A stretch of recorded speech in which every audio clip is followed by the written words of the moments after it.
Welcome to this very special edition of Life Notes. I'm your host, Paulette Payne. Over the years, we've had the opportunity to bring you countless stories of individuals who are living with and surviving cancer. Today, we revisit some of those stories to find out how our guests are beating the odds. But first, let's take a look at a disease that has transformed the lives of people in Atlanta and around the world. Cancer occurs when there is a rapid abnormal spread of cells in the body. In fact, these cells are considered renegade, and if not brought under control, can lead to death. In fact, cancer is the second leading cause of death in the United States, second to heart disease. Our first guest was diagnosed with prostate cancer, which accounts for 40% of cancers diagnosed among African American men, making it the second leading cause of death among this group. However, for Reggie Hicks, while diagnosis was surreal, it has transformed him into a survivor who is beating the odds. When I went to have my annual physical, my doctor said, well, you know, your PSA is increasing, has increased from the last time we took this. And it wasn't that my PSA was high, it was just that the rate of increase was high. So because it had gone up 0.6, my doctor said, well, you might want to go to the urologist, see what he has to say, and then kind of take it from there. And from there, we did the biopsy, and then the diagnosis came out of that. The day I received my cancer diagnosis was about 4.5 years ago. And I remember being in the room. Interestingly enough, I kind of knew what was coming. Not that I knew I had cancer initially, but when the doctor came in to the waiting room, into the room, to the exam room, I saw that he had a big folder in his hand. And because I had been involved with a documentary I was working on and following another gentleman around with the same doctor, I kind of knew what the process was. And so seeing that big folder meant that it was information about treatment and about, you know, the severity of the cancer. Normally, if you have, you know, if you're cancer-free, they just come in with the biopsy and it's like a one-sheeter. So I kind of knew when he opened the door and I saw that. Nobody else knew. My wife was in the room. She didn't know. So I was trying to brace myself. When he said, you have prostate cancer, I was kind of just, it's surreal. I mean, you know, and you can see it because actually we were taping that particular time as a part of the documentary.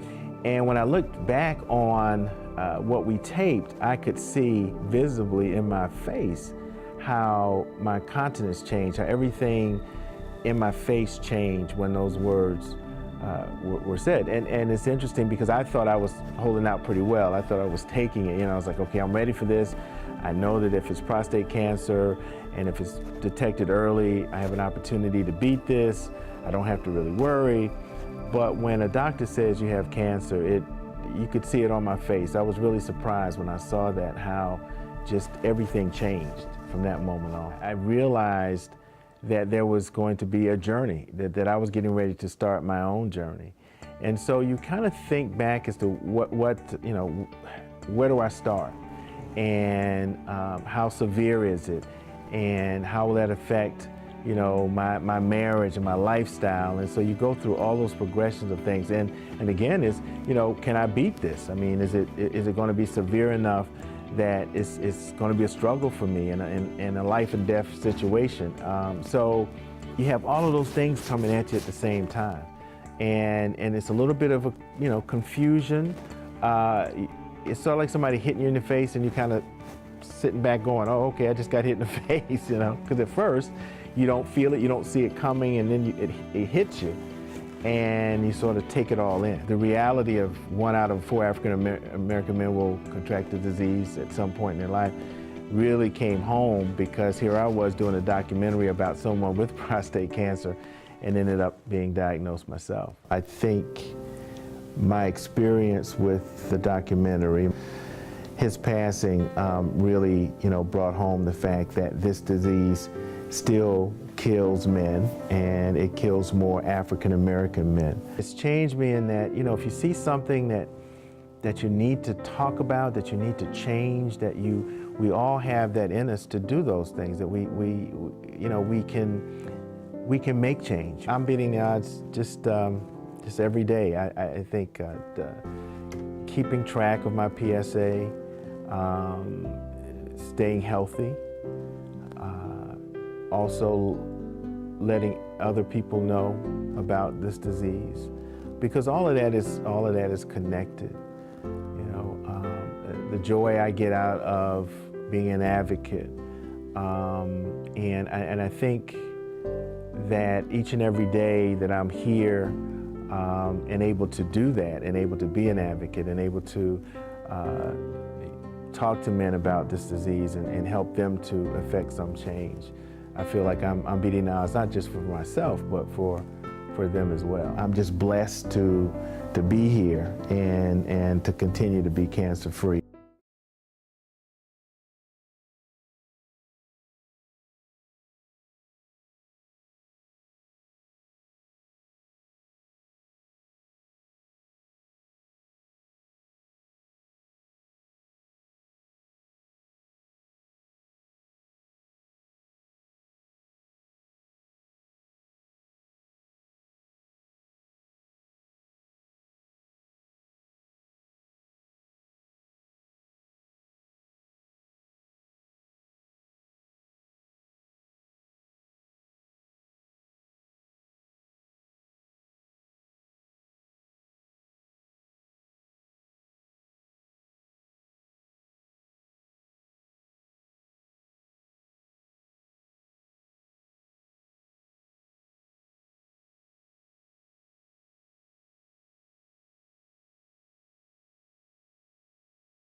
Hi, I'm Mehcad Brooks.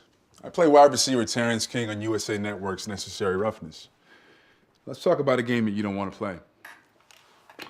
African American men have the highest incidence rate of prostate cancer, 65% higher than white men.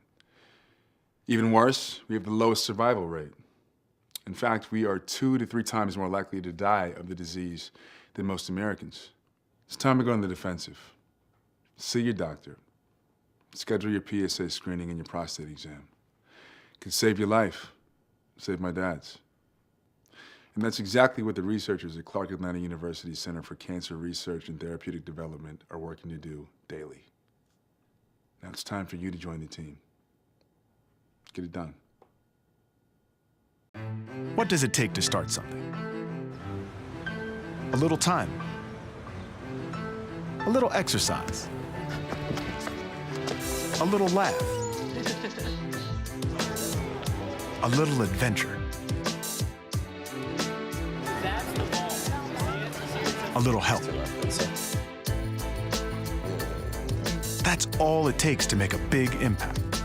As he always talks about, he had people in his life that really helped him out, and he wants to be that person in my life. Just like he is, I was like that at 14. I know exactly what it means to be a 14-year-old guy. I think that's why we have a good relationship. It's fun and cool and nice. You get to see like how personality develops. Our friendship is good. At Big Brothers Big Sisters, a little bit of your support can go a long way towards making matches like these happen. Start something today at bigbrothersbigsisters.org/startsomething. Of all cancers diagnosed in the United States each year, about 10 to 20% is triple-negative breast cancer. In fact, this cancer is typically invasive and rarely appears on the mammogram. For our next guest, Melanie Mowry, diagnosis has led her to a life of survivalship. The way I found my cancer, we had just come back from vacation, and I was taking a shower, and was just thinking about work and what time I had to get up. And I was just lathering up like I normally do, and I felt something that was really unusual. And I said, well, that doesn't feel like the other lumps that I felt in the past. And I said, well, maybe this is just part of the aging process, and it's not a big deal, but I also knew I was due for my mammogram. So I said, well, this lump is probably just something normal, that women my age would experience, and made a call to schedule my mammogram, and I told them right away, I said I found a lump. So they got me in within 48 hours. The day I received my cancer diagnosis, I was coming out of a meeting, and I was actually waiting for the radiologist to give me a call because I had just gone for my biopsy a few days earlier, and she said it would probably take about 2 to 3 days. So I realized I missed her call. I checked my cell phone and called her right away, and she said, she asked me how I was doing, and she made kind of a lot of small talk. And I said, well, when is she going to get to the diagnosis? So I said, well, it must not be that bad. And then she said, well, I'm sorry, but we did find a few cancer cells. And if you've ever been on a roller coaster where you're right at the top of that roller coaster and then all of a sudden you feel that sudden drop, well, that's how I felt right after she said that. My stomach just dropped and started crying. In the office that I worked in, we were in cubicles, so my coworkers heard me, and they didn't know what was going on, and it was hard for me to verbalize. But I finally said I had cancer, and that's hard to say because it was very unexpected. I felt I led a very healthy lifestyle. It was just out of the ordinary that I would be the one diagnosed with cancer because in my family I was considered the healthy one. Life since my cancer has been in remission has been actually pretty good. I started running again. I've been doing 5K races. I did a 10K almost a year after my diagnosis. It took that long because I had to really train hard, but that was my first official race. And that was a big one for me because that was my way of getting my life back and saying that I'm not going to let cancer take over because when you're diagnosed with triple negative breast cancer, it's known to come back in the first 2 years. And that first 10K was within my 2-year period where so far nothing has come back.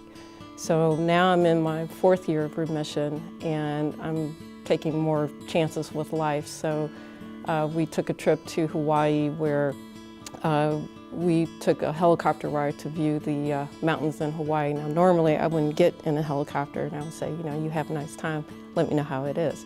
But I decided, no, you're gonna see some mountains in a helicopter. So that was pretty thrilling.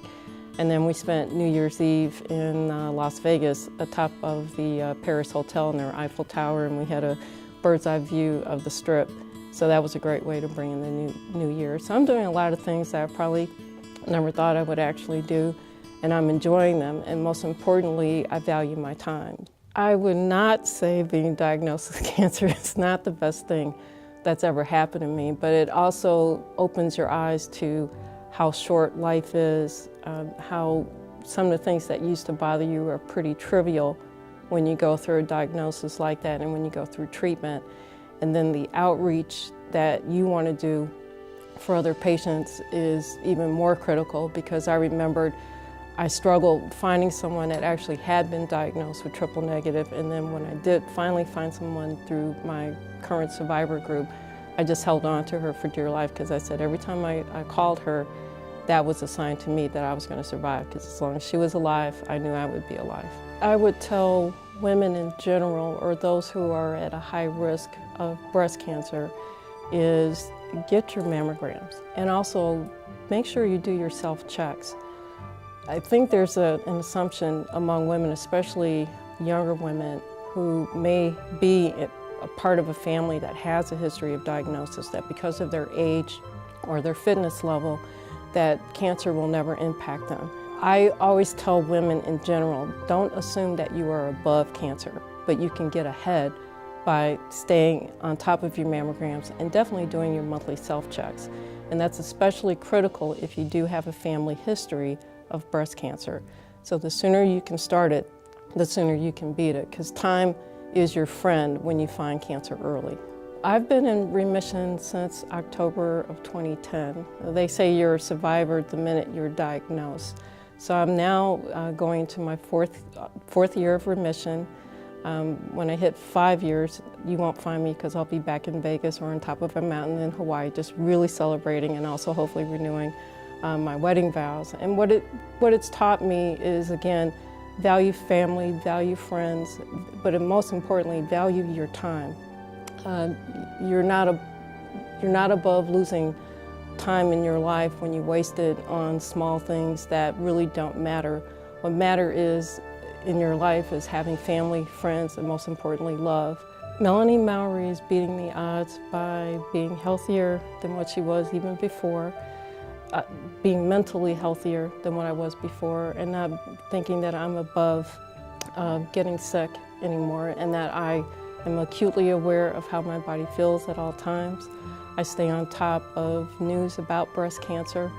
I listen to what the people that I'm counseling now, what they're saying about the type of treatment that they're receiving, because that's my way of knowing what new technology is out there for diagnosing breast cancer. And I applaud women who are diagnosed at stage 0 and at stage 1, because that means that you stayed on top of your exams, you went for your mammogram, and they found it early, and you're going to beat it. So I feel that anytime that I hear somebody survived it, that's another year of me of triumph, because they're beating the odds, I'm beating the odds, just by staying on top of my health.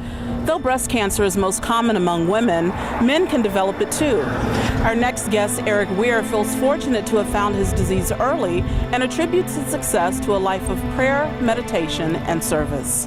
The day I received my cancer diagnosis was actually 2 days, about a year and a half apart. I've had 2 cancers. What's most memorable was the second cancer, which was breast cancer, and the process of being diagnosed. There were stages. Visiting with my doctor, having images taken, and a different kind of image taken, and then a mammogram, and then a sonogram, and then a needle biopsy, and the whole process was, I've described it, that and the treatment that followed it was a neat experience. I've been in a 12-step recovery program for 27 years now, and that was a powerfully transformative experience, and I've stayed active, and it's been the foundation of my life. And there's a lot to be said about how that affected this, but a big part of it is one day at a time, one moment at a time, if necessary, 1 minute or 1 second at a time. And I remember the second diagnosis, just going through it like, well, okay, now we have to do the next thing. We'll see what that is. We don't know. Okay, one more. Okay. It's just like whatever happens. It's, and the upshot has been, I feel a little like I said earlier that I don't belong here because I've been fortunate. Both of my cancers were caught early. They were very treatable. I didn't have to do anything dramatic. I had a mastectomy and a prostatectomy, but no long, chemo. I didn't have to deal with that. The way I discovered my male breast cancer was I have these lipomas all over my body, and they're benign. They're lumps under the skin. They move around a little bit. And one day in the shower, I noticed one right by my left nipple. And I had an appointment coming up with my doctor, and I had him check it. And he said, I think it's just another one of those lipomas. 3 to 6 months later, I noticed it again, and it felt different, bigger, harder. And I made an appointment specifically to see him about that. And he said, yeah, we need to check this out. And that's how it started. Life since my cancer has been in remission has not really been that different. Like I said, I think I was prepared for this. With the breast cancer, it was a little more difficult because vanity led me to, when they said, they recommended mastectomy, I said, I run without a shirt on, I go swimming, what do I do without a nipple? They said, we can fix that. That was a big mistake. They didn't fix it, and they tried. And I had 3 subsequent surgeries after the mastectomy. But again, I'm fine now. There's a missing spot here. It doesn't feel right. When I run, it feels like it's an attachment to my body instead of part of my body. But when I lift weights, do chin-ups, I don't have any problem. Having prostate and male breast cancer has made me very, very humble and grateful. Because I have family members, a sister now, who has lung cancer. That's much, much more difficult. I'm very, very grateful, and yet I identify with and I understand those people like my sister and others who are going through things that are much more difficult than I had to deal with. Well, it's not standard for men to do self-checks. I think they should be aware that men do get breast cancer.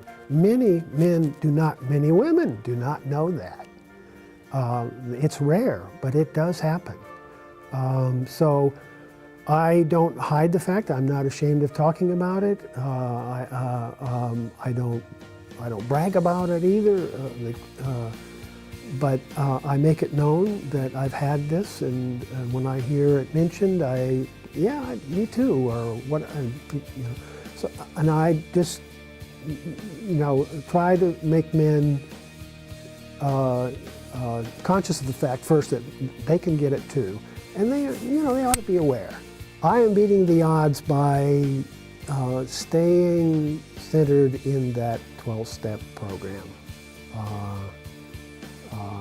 It has really changed my life, and there's a lot that's involved. Daily meditation and prayer, continuing to read, being open to, available to be of assistance to others who have the difficulty, attendance at meetings, speaking at meetings, that kind of thing. And other than that, I just go through life. And I guess I would say, this really started, again, long before, but it's like,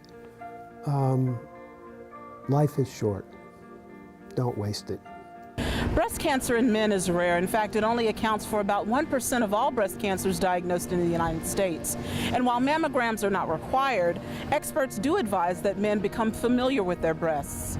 We will be back with more Beating the Odds after these messages. Hi, I'm Mehcad Brooks. I play wide receiver Terrence King on USA Network's Necessary Roughness. Let's talk about a game that you don't want to play. African American men have the highest incidence rate of prostate cancer, 65% higher than white men. Even worse, we have the lowest survival rate. In fact, we are 2 to 3 times more likely to die of the disease than most Americans. It's time to go on the defensive. See your doctor. Schedule your PSA screening and your prostate exam. It could save your life, save my dad's. And that's exactly what the researchers at Clark Atlanta University Center for Cancer Research and Therapeutic Development are working to do daily. Now it's time for you to join the team. Get it done.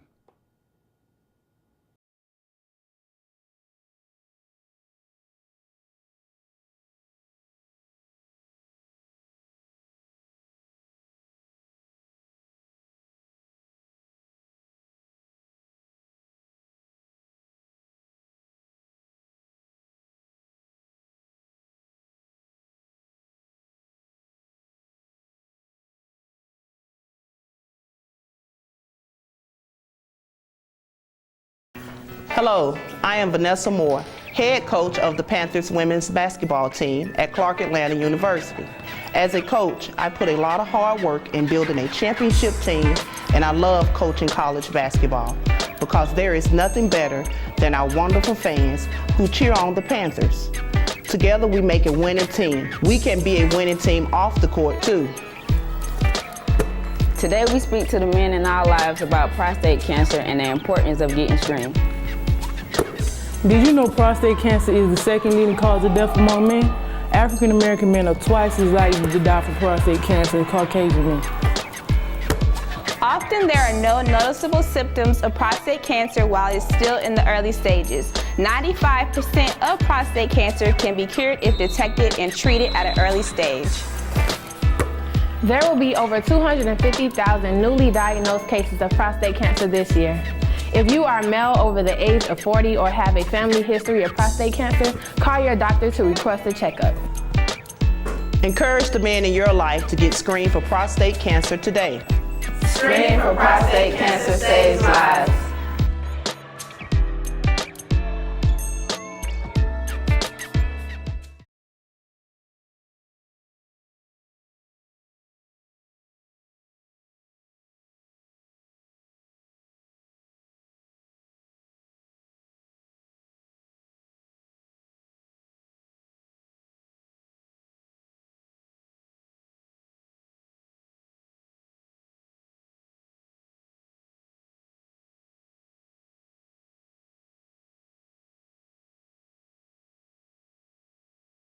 Our next stories come from Herman Anderson and Sandra Heinrich. They were both diagnosed with colon cancer and are now living full, healthy, productive lives. I received my cancer diagnosis on September 8th, 2001.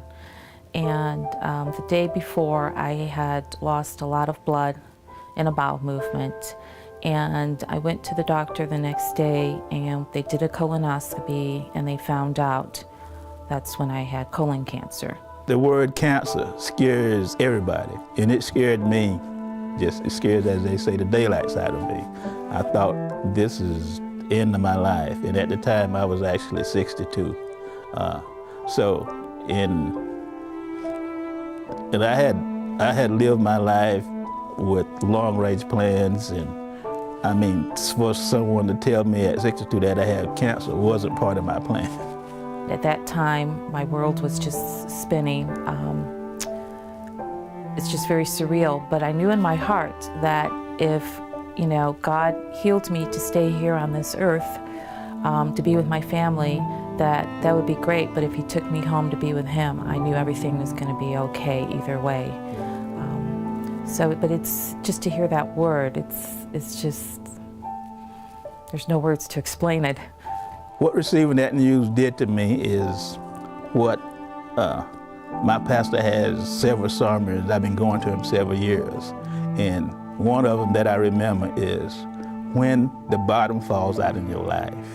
And that day, I mean, there are other times that the bottom has fell out of my life, but that day the bottom fell out of my life at that time. When I heard the diagnosis of cancer, I knew God had my attention, and anything that I was going through or anything that I thought was issues in my life, it was just like chains dropped, and it didn't matter anymore because I was focused on him. My cancer was discovered because my primary physician insisted that I get a colonoscopy. My primary physician had told me twice before to go get a colonoscopy, and I did not. So that's then the last time I went to see my primary physician. He says, you're going to get one. And I went and got one. And that's a message to all people. You need to get a colonoscopy because colon cancer is one cancer. If it's discovered that you have polyp, they can be removed and they won't grow into cancer. My cancer has been in remission over 7 years. I was diagnosed in 2006. I had surgery in 2007. Life for me since my cancer remission has been wonderful. I've been blessed, I've been healed from colon cancer. I love to laugh. A sense of humor is what gets me through each day. I love to be there for other people and help them on this journey. I'm obviously so happy to be here with my family and friends, but my faith has just surprised me. I didn't realize how deep my faith was, and to see me go through this journey of cancer while I wouldn't have chosen it, it's opened my eyes to a relationship with God that I could never have imagined. Cancer has taught me a lot, and it has reinforced a lot of my beliefs that I always believed anyway. I believe that you should live life a day at a time. You shouldn't put off for tomorrow what you can do today. Just go ahead and do it. But it has taught me to practice what I preach. Cancer has changed me as a person in many ways. I don't let little things bother me. I just seize each day. I seize the moment. The opportunity to witness to others, no matter where they may be in their life. I'm happy. I used to suffer from depression, And now, even though I take medication for that, I'm just firm in my faith. And I just want God to be able to use me however He sees fit. I just want to be a blessing unto others. My advocacy work is with the Cancer Survivors Network at St. Joseph's Hospital here in Atlanta, Georgia. I am part of the visitation committee, and what I do is for the last 10 years, every Friday, I go and visit with patients in the infusion area and also upstairs in the hospital. And it's such a joy because when I go there, my face just lights up, and the patients end up giving me more back than I think I'm giving them. I joined the colon cancer support group, and I work in the colon cancer support group with other colon cancer patients, or sometimes people that are just diagnosed, and it's very helpful within the group that if someone is just diagnosed, they come in and talk to people with experience and that been through it, and I think it helps them to address the issues better. Sandra Heinrich is beating the odds with the help of, and the glory be to God. That's the only way. I just put one foot in front of the other, and I just say, where should I go today, God, or what should I be doing for you?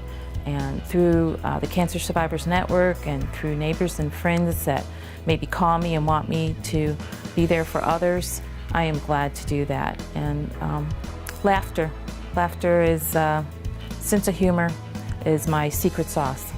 Beating the odds is a good word, but I like to say I'm playing the hand that dealt me.